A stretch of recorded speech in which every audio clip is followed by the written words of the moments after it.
Jesus Christ came to the world as a man for our sin. యేసుక్రీస్తు ఈ లోక రక్షకుడిగా వచ్చాడు కాబట్టే మనకు రక్షణ దొరికింది. Amen. Amen. Amen.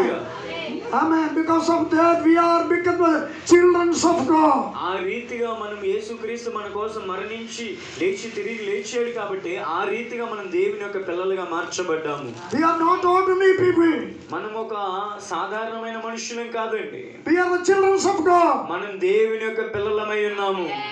If we are the children of God, our full responsibility to God. మనము దేవుని పిల్లలం అయ్యాం కాబట్టి ప్రతి అవసరత ప్రతి బాధ్యత ఆయన మన పట్ల తీసుకోబోతున్నారు. Amen. We don't worry about anything.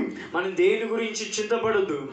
I know that the Andhra people are very poor people for financial.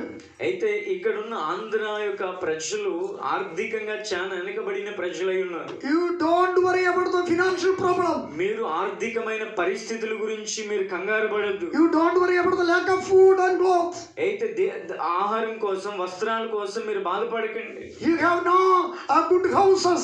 ఒకవేళ మంచి ఇల్లు లేదు, You don't worry. దేని గురించి మీరు చింతపడకండి. Because our heavenly Father is a rich man. మన పరలోకపు తండ్రి ధనవంతుడై ఉన్నాడు. We are not poor people. మనము పేదవాళ్ళం కాదండి. We are rich people. మనం ధనవంతులై ఉన్నాం. Everything is God created for us. దేవుడు ప్రతి ఒక్క సృష్టిని మన కోసమే ఆయన జరిగించారన్నమాట. If we pray to God, He will supply everything for in our life. మనం ఎప్పుడైతే దేవుని దగ్గరికి వస్తాం ప్రతి అవసరతల క్రీస్తు మహిమార్థములో తీర్చబడబోతున్నాయి. Prayer is the important part of our Christian life. అన్ని విషయంలో ప్రార్థన క్రైస్తవ జీవితంలో ప్రాముఖ్యమై ఉన్నది. Without prayer we cannot do anything from God. ప్రార్థన లేకోకుండా ఏది మనం దేవుని దగ్గర నుండి పొందుకోలేము. If you want anything, you must put down in the feet of God and pray to God and cry.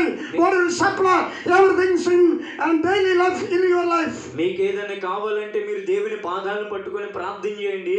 అప్పుడు మీ ప్రతి ఒక్క అక్కర క్రీస్తు మహిమార్థంలో ఆయన మీ ప్రతి అవసరతలను తీర్చబోతున్నారు. We are not sinners, we are righteous people. మనం పాపులం కాదు గాని మనం నీతిమంతులుగా తీర్చబడ్డాము. The blood of Jesus washed our sins from our life. మన కోసం మన పాపాలను ఆయన భరించి మన పరిశుద్ధులుగా చేశాడు. ఆయన కలవరి శిలువలో మన పాపాలను ఆయన భరించాడు.